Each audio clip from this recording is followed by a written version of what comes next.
Nous apprenons que Kamagnola est tombé entre les mains de M23. Bon, il paraît que Kamagnola et Luberizi sont entre les mains de M23. Il nous reste à attendre les confirmations de la part des troupes du M23, puisque vous avez compris leur stratégie. Chaque fois qu'ils occupent une cité, ils essayent quand même de faire une communication indirecte au travers de la communauté. C'est-à-dire, ils font un petit meeting et la communauté relaye ce qui se passe. Alors, pour essayer un peu de comprendre, Kamagnola, c'est où? Kamagnola, nous sommes à 67 km, à 65-67 km de Bukavu, sur la route RN numéro 5, la route qui mène vers Uvira. Et Luberizi plutôt, Luberizi et Kamagnola, nous sommes à Kamagnola de Luberizi, c'est 16 km, donc c'est possible qu'ils aient pris Kamagnola et qu'ils prennent Luberizi et qu'ils sont en train d'avancer. Bonjour, bonsoir. Nous vous saluons tous à cet espace Analysons Congo. Analysons Congo partage avec vous les analyses de chaque minute, de chaque instant et de tout moment, comment évolue la situation dans le pays et comment évolue la situation en général. Cet espace est sponsorisé par nos partenaires qui sont chukudo.com ainsi que ID Ressources et xmetasoft.com. Alors, nous avons entendu, nous avons appris que Kamagnola est tombé. Kamagnola, c'est important? Oui, Kamagnola, c'est une cité importante. Toute cette partie-là, toutes les villes, les localités ou les villes qui se suivent, la grande cité, Kamagnola, c'est parmi les grandes villes de là. Après Bukavu, il y a Kamagnola et après Kamagnola, j'attends plus voir pas Luvunge, Luberizi plutôt, pas Luberizi aussi, j'attends plus là où il y a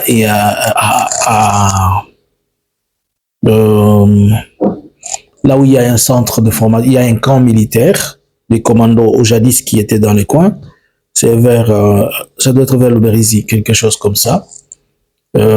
Et de là, dans cette zone-là, c'est là où on peut avoir une forte résistance. Mais on se pose la question, pourquoi il n'y a plus de résistance dans les FARDC? Et qu'est-ce qui fait que il y a cette avancée comme du tapis roulant sur les Alliances Fleuve Congo M23? Les causes sont multiples, les causes qu'on peut énumérer. C'est d'abord le découragement des militaires qui ne sont pas engagés à pouvoir se battre. De deux, l'armée s'est retrouvée devenue une armée aussi tribalisée et tribale. Vous avez vu la manière dont ils étaient. Il y avait ceux-là qui se sentaient mieux équipés plus que les autres. Il y a des ceux-là qui étaient plus considérés que les autres. Et avec cette histoire de mercenaires que nous avons décriée depuis que les mercenaires ont commencé à venir, j'étais parmi les gens qui faisaient des analyses tous les jours. Je dis, vous n'êtes pas en train de remarquer la malaise que le président est en train de créer, puisque ayant mis tous ces mercenaires-là, l'armée nationale se sentait comme si elle n'avait plus sa valeur. Et surtout que les mercenaires ont toujours été mieux traités que les autres. Il y a aussi cette avancée, il y a aussi l'aspect politique qui favorise ces choses, puisque même au niveau de la politique, beaucoup de gens ne sont pas d'accord avec la politique du président et du gouvernement actuel. Je vis des gens à Bukavu qui accueillaient le M23 et ils étaient en train de chanter que même si c'est Kagame, on va les voter. Ce n'était pas un message pour dire que le peuple veut ou aime Kagame, mais c'est puisque le peuple s'est dit ils sont fatigués avec quelque chose dont ils avaient vraiment mis confiance. Ils espéraient que ça pouvait changer et modifier, mais ça ne donne pas l'impression de quelque chose. C'est ainsi que l'avancée de M23 dans ce secteur, vous allez remarquer que même à l'entrée, je ne vois pas vraiment de résistance à Uvira, puisque à Uvira, il est devenu comme un bastion de Maï Maï qui ne sont que là, en train de faire cette résistance. Mais avec le Maï Maï, on n'a pas confiance, on sait qu'à tout moment, ça dégénère et ils ne sont pas structurés, ils n'ont pas suffisamment de l'équipement, ils n'ont pas suffisamment de munitions, donc ils se battent un peu avec le moyen de bord et avec, utilisant un peu le fétiche africain pour les aider à quelque chose. Mais après quelque temps, le verrou, il est brisé et les gens, ils avancent. Donc, nous allons dire qu'à ce point-ci, il sera possible que le gouvernement perde beaucoup plus de territoire.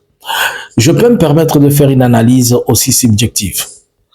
Pour le moment, nous pouvons dire que la République démocratique du Congo, elle est en train de perdre et bientôt, elle va totalement perdre toute la partie Est. On va prendre, quand je parle de la partie Est, c'est de prendre depuis Kisangani, donc la province, la grande province orientale, ancienne, plus la province du Nord Kivu, le Sud Kivu et la province du Katanga, ainsi que le Maniema. Je vois toutes ces provinces se retrouver découpées dans les jours à venir, découpées par, je ne suis pas en train de parler de la balkanisation, mais découpées de Kinshasa suite aux avancées des troupes de l'Alliance Fleuve Congo M23. La manière dont ils sont en train d'avancer, de la manière dont ils sont en train de progresser, tout nous amène à comprendre et tout nous amène à croire que les jours à venir, le gouvernement congolais va suffisamment perdre ce terrain-là. Qu'est-ce qui nous fait pousser à voir? Puisque la majorité des troupes qui étaient concentrées, elles étaient concentrées vers ces zones opérationnelles. Et ces zones opérationnelles, ce sont des zones qui, à ces moments-ci, tous les militaires qui sont, ils ne sont plus motivés. Alors, nous observons que le ministre des Communications, Jean-Pierre Bemba et d'autres, hier le vice-ministre de la Défense était au Kananga pour sensibiliser la population, les jeunes à intégrer l'armée. Jean-Pierre Bemba est aussi en train de sensibiliser à intégrer l'armée. C'est puisqu'ils sont en train de perdre les troupes ils ont envoyé le gros de troupes dans la partie que nous sommes en train de dire la partie Est. Et c'est ce qui fait qu'ils perdent totalement la vitesse. Vous allez voir que dans les jours à venir, certains des villes, des cités, des territoires, ils n'auront même pas besoin de faire la guerre, mais ils vont se rendre eux-mêmes à l'évidence que nous sommes seuls, nous sommes découpés, nous devons nous rattacher. Et il est possible dans les jours à venir, il est possible que Bunia là soit lâché et que Bunia tombe, même si vous êtes en train de voir les FARDC. De nos sources d'informations, nous apprenons que beaucoup des officiels sont en train de faire déplacer leur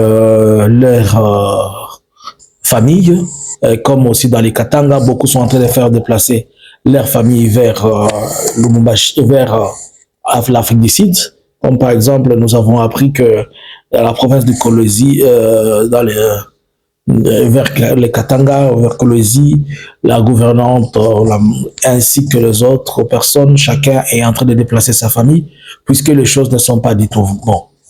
Dans la province la province orientale, notamment vers Ituri, le gouverneur et les autres, tout le monde n'a plus ceux qui ont leur famille là, ils les ont déjà déplacés vers Ouganda, vers je ne sais pas Kisangani. Donc tout ce que je suis en train de vous montrer, toutes ces tronçons là, elle va céder facilement, ça va se fissurer facilement.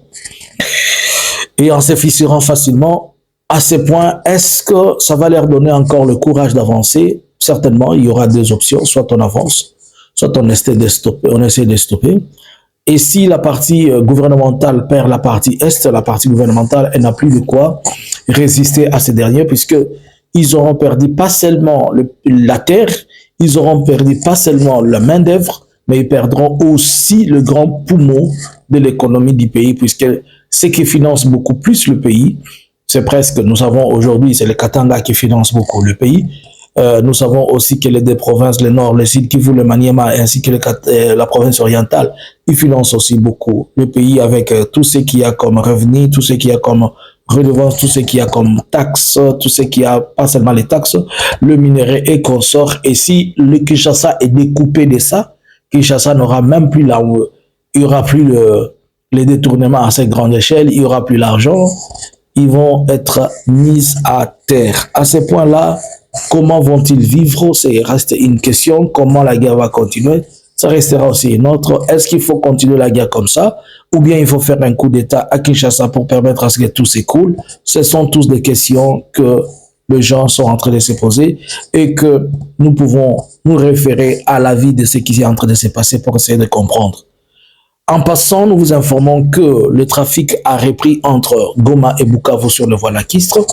Et déjà hier, il y avait le premier bateau qui était parti de Goma, qui était Bukavu pour Goma, et nous pensons peut-être aujourd'hui ça va être vice-versa. Donc dans ces contrées-là, les parties qui sont libérées, la vie est en train de reprendre petit à petit et un souffle est en train de venir. On espère que quand même les nouvelles autorités vont avoir à mettre la différence et il y aura une différence si on doit les comparer au gouvernement, si on doit les comparer à ceux-là qui sont à Kinshasa. Alors, wait and see, comme disent les Anglais, nous allons comprendre où vont les choses et comment ça se passe. Mais pour vous, restez connectés et branchés, sachez que le M23 est en train de progresser et il avance comme sur des tapis roulants. Bonjour, bonsoir.